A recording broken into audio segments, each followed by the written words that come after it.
A ver, una pregunta. ¿Puede un trabajo normal y corriente, un oficio de los de toda la vida, ser un camino para alcanzar la santidad? Pues la vida de San Eloy nos demuestra que sí. ¿Y de qué manera? Su historia es una mezcla increíble de arte, de una honestidad a prueba de bombas y de una generosidad sin límites. Venga, vamos a descubrirla. Y vamos a empezar por el final, que es curioso, ¿verdad? Con sus últimas palabras. Fijaos qué paz, qué certeza tan brutal. ¿Qué clase de vida hay que llevar para ver la muerte no como una tragedia, sino como una liberación esperada? Para entender esto tenemos que irnos al principio de todo. Bueno, pues nos vamos de viaje en el tiempo, a la Francia del siglo VII. Allí, cerca del año 590, nace Eloy, un chaval con un don, un talento fuera de lo común para trabajar los metales. No era bueno, no, era un auténtico genio, y su fama, claro, no tardó en llegar a oídos del rey Clotario II. El rey tenía un proyecto, un gran proyecto. Quería un trono de oro que dejara a todo el mundo con la boca abierta, un símbolo de poder. Pero tenía un problema. Tenía el oro, tenía las joyas, pero no encontraban a nadie con el arte suficiente para hacerlo. Nadie. Hasta que su tesorero, un tal Bubón, le dijo: «Majestad, conozco a un joven orfebre que quizá…». Y ese era Eloy. Y atención aquí, porque este es el momento que lo va a cambiar todo. El rey, ilusionado, llama a Eloy y le hace el encargo. Y le da oro y joyas para aburrir, más que de sobra. Pero esto no era solo una prueba para ver si era buen artista, no.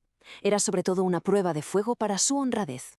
Eloy se encierra en su taller y al cabo de un tiempo se presenta en palacio. Le muestra al rey el trono. Impresionante, una obra de arte. El rey, feliz.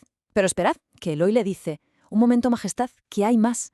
Y descubre un segundo trono, idéntico al primero. Con el material para uno, su honradez y su buen hacer le permitieron fabricar dos. Imaginaos la cara del rey. Estaba alucinado, y no por tener dos tronos, sino por haber encontrado un tesoro mucho más raro, un hombre absolutamente íntegro. Claro, el rey, que no daba crédito, le preguntó: «Pero Eloy, ¿cómo es posible?». Y la respuesta de Eloy fue tan simple como profunda: «Con la gracia de Dios todo se puede». Ni se apuntó el tanto, ni habló de su genialidad, lo vio como un don recibido. Y claro, a partir de ese día, se convirtió en el hombre de máxima confianza del rey. Lo normal cuando alguien consigue fama y fortuna es que cambie, ¿no? Pues Eloy, no. Todo lo contrario, usó todo lo que ganó como una herramienta para algo mucho más grande. Es como si su talento para dar forma al metal ahora lo usara para dar forma a la caridad. Su generosidad se hizo legendaria.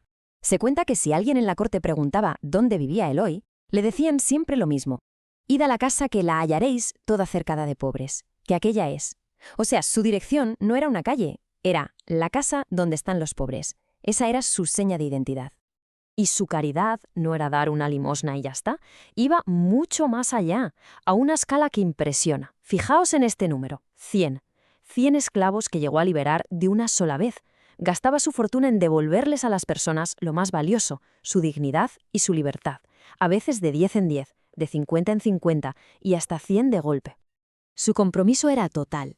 Repartía todo lo que ganaba, fundó monasterios, hospitales y, ojo a este detalle, a los esclavos que liberaba no los dejaba en la calle, les daba a elegir: o les pagaba el viaje de vuelta a su tierra o podían quedarse con él, pero no como criados, sino como hermanos. Atendía él mismo a los enfermos y hasta enterraba a los muertos que nadie reclamaba. Con una vida así, era cuestión de tiempo. Su virtud era tan evidente que no podía pasar desapercibida. Cuando murió el obispo de Noyon, todo el mundo pensó en él, y aunque él se sentía poca cosa para el cargo, lo aceptó. El orfebre que moldeaba el oro para los reyes se convertía ahora en un pastor que debía moldear almas. Y su estilo fue el de siempre: predicar con el ejemplo. No se convirtió en un obispo de despacho y grandes ceremonias. Siguió a pie de calle, sirviendo a los más pobres, lavándoles los pies, curando sus heridas con sus propias manos. Entendió que su vida era el mejor sermón que podía ofrecer. Esta cronología nos resume muy bien su vida. Fijaos en la evolución: de artesano a consejero del rey y de ahí a obispo durante casi 20 años. Cada paso parece una preparación para el siguiente, una vida entera de servicio, de entrega, hasta el último día. Y después de conocer su historia, llegamos a la reflexión, a lo que esto nos dice a nosotros hoy. Porque la vida de San Eloy nos plantea una pregunta fundamental. ¿Es posible que nuestro trabajo, nuestra profesión, nuestro día a día, sea precisamente el lugar donde podemos crecer como personas? Mirad esta tabla, que lo resume genial. Por un lado, tenemos su talento humano, su habilidad como artista, que le dio fama y dinero. Pero por otro lado vemos lo que hizo con ese talento gracias a la fe. lo transformó en honestidad y en caridad. Él no separó las dos cosas. Unió su trabajo aquí en la tierra con un propósito mucho más alto, usando sus dones para construir un tesoro en el cielo. Así que al final la clave de todo es esta. La anécdota de los 2 tronos no es solo una historia bonita, es el principio de todo lo demás. Porque fue honrado en su oficio, en lo suyo, se le pudieron confiar cosas mucho más grandes, primero en la corte y luego en la iglesia.